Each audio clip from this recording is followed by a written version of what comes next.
Good afternoon everyone, and welcome to the April 2024 update from Moogate, Antigua.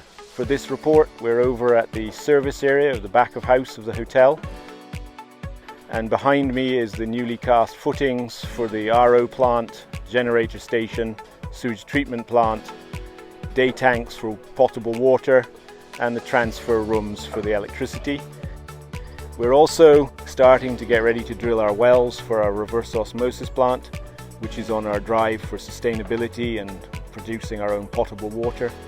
So we're actually proud to be supporting the upcoming SIDS, or Small Island Developing States, United Nations meeting here in Antigua and Barbuda at the end of May.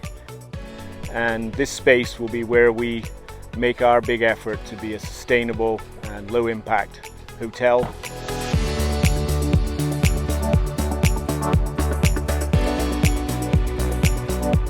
So in addition to this, we're cutting stone for all the decorative work.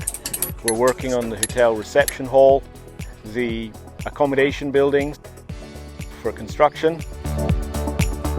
We're doing some plastering and interior work in the other accommodation blocks. We're also working on the restaurant and pool area and the laying out of the spa and bar.